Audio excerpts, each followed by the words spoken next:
देखो बच्चों, ये मैं आपको डेफिनिट पीरियड ऑफ टाइम और इंडेफिनिट पीरियड ऑफ टाइम को समझाने चल रहा हूँ। तो आइए शुरू करते हैं। देखो, ये जो फॉर 3 डेज है, ये 3 क्लियर है ना, 3। तो इसको कहते हैं डेफिनिट पीरियड ऑफ टाइम। जिससे दिनों की संख्या निश्चित की जाती है उसे डेफिनिट पीरियड ऑफ टाइम कहते हैं। जैसे 6 महीना बोले तो आप काउंट कर सकते हो ना, 6 मंथ्स। तो ये डेफिनिट पीरियड ऑफ टाइम है। लेकिन इसे पॉइंट ऑफ टाइम नहीं कहेंगे। पॉइंट ऑफ टाइम के लिए क्या करते हैं, जैसे मंथ का हम नाम ले, जनवरी, फरवरी, मार्च, दिनों में जैसे मंडे, संडे, ट्यूसडे, इन सब दिनों का जब निश्चित नाम लेते हैं वो तो हम पॉइंट ऑफ टाइम की बात कर रहे हैं। अभी हम आपको 2 चीज़ों की बात कर रहे हैं, डेफिनिट पीरियड ऑफ टाइम और इनडिफिनिट पीरियड ऑफ टाइम।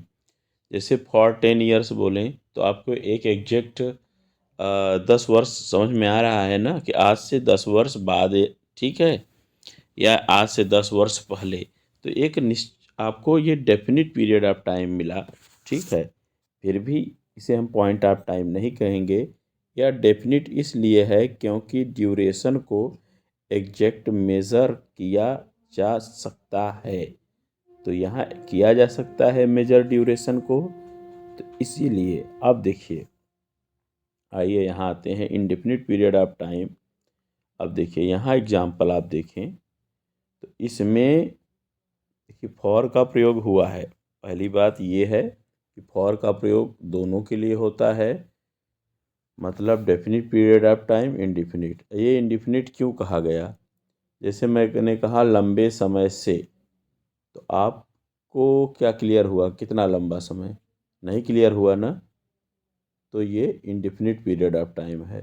वर्षों से, वर्षों से बोला, ये भी क्लियर नहीं हुआ, तो ये भी इंडेफिनिट पीरियड ऑफ टाइम हुआ।